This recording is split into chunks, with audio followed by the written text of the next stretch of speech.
Do you wish people could understand what losing a child feels like?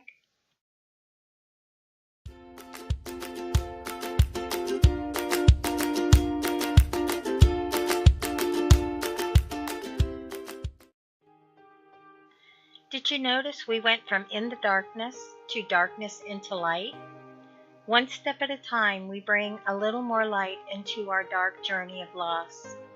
Losing a child is the loneliest, most desolate journey a person can walk. Remembering our children, it is a pain that is impossible to grasp unless you have experienced it. I've lost 4 children and would like to share my painful story. I lost a pregnancy at 11 and a half weeks. Please don't be deceived. The baby at this point is not just a blob of tissue, or at any other point from conception on. At about 6 weeks, my baby had a heartbeat. Arms and legs are moving at 8 weeks. And at 11 and a half weeks, my baby's critical systems were fully formed. The baby would move if poked, which means he or she could feel. I don't know whether my baby was a boy or girl. I named my baby Precious Joy. My baby was about 2 inches long and weighed 3 ounces. When I lost Precious Joy, I felt empty and lost. I cried a million tears since this happened. I had 2 beautiful white-headed boys, born 16 months apart. They were both abducted violently from my arms. They were 3 years old and 16 months. 2 more pieces of my heart shattered.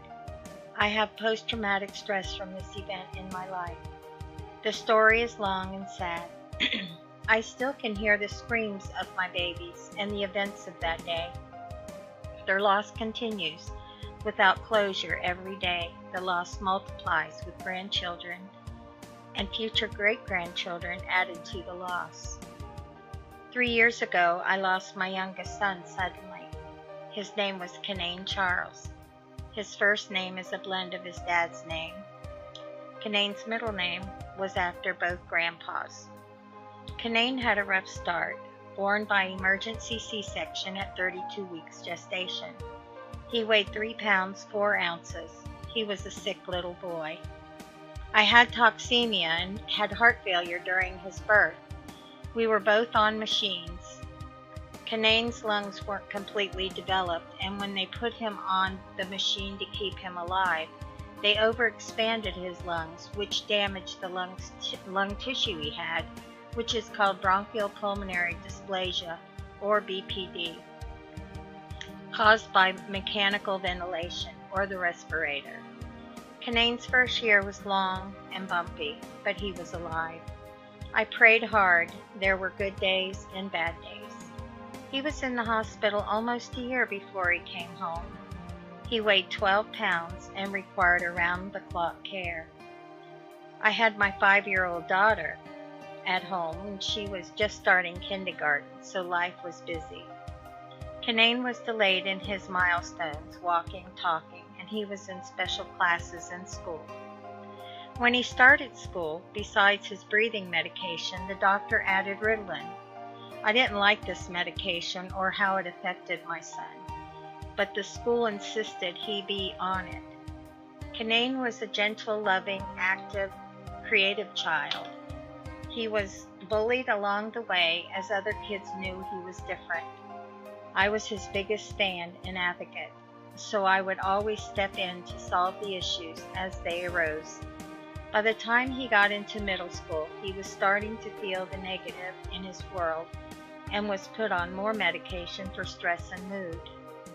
I continued to keep his world as positive and optimistic as I could. His chronic lung disease would have him in and out of hospitals during his childhood. As Kanane neared adulthood, he was having issues with impulse control. I always fought for his independence, but knew that I would still need to watch over him. He was unable to handle his own money after a couple tries of him taking care of his own living situation.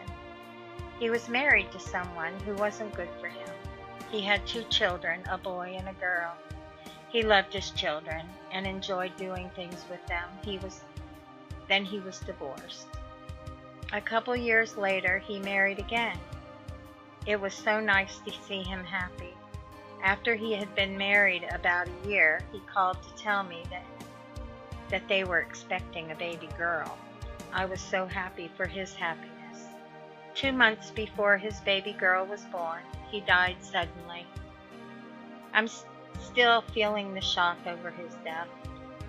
He always said he was a mama's boy and was proud of it. One day he surprised me that he had it tattooed on his arm. When he died, I frantically looked through pictures to find the mama's boy on his arm. What a blessing to find the one and only picture I took of him showing his tattoo. I always say, a picture today, a treasure tomorrow. Kanane was 33 when he died. I struggle every day, a battle to balance the pain and guilt. I've cried a million tears since this happened. Losing a child is unnatural. Some people are uncomfortable when discussing loss. Some people have been told to remove their child's picture from the workplace. Some people put them away, as sometimes photos can be a grief trigger, depending on where you are in your journey. I have to display Kanane's pictures and talk about my son. Yes, pictures and conversation bring memories, but I want and have to remember my son, even when it causes pain. I look at pictures of my children, sometimes just a passing glance, as they will always bring up. The longer I look at them, the more I talk about the children that I have lost. It keeps the memories close and helps the healing for me. There are at least 2 times a year that I need a time out, and that's birthdays and memorial anniversaries.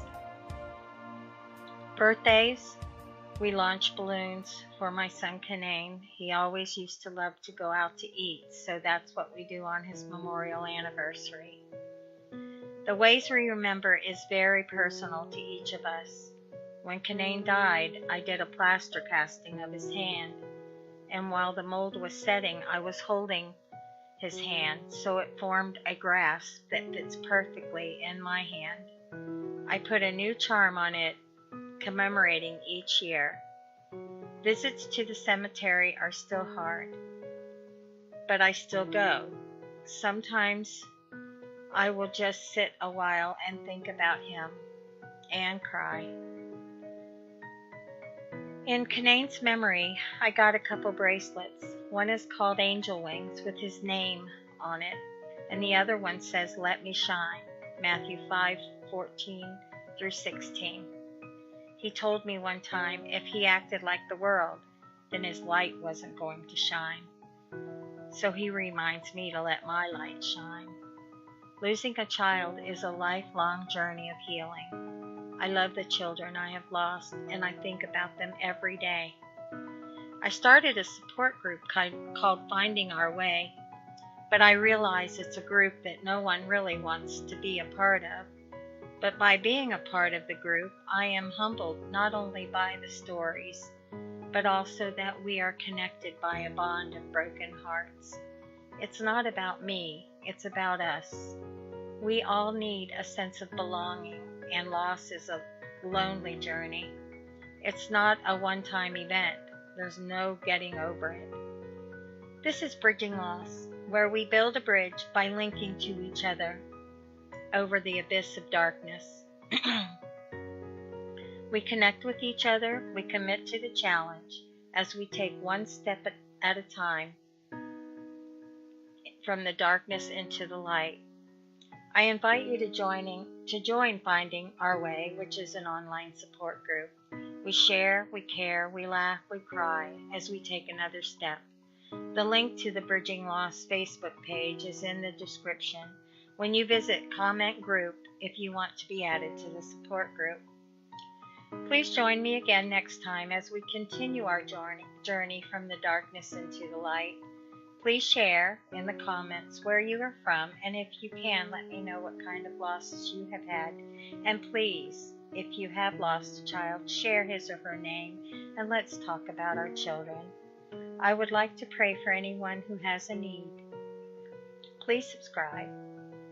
Be sure to ring the bell so that you will be get notified of my next video. And Remembering Our Babies is on October 15th of every year. The link to the website is in the description. Thank you so much for stopping by.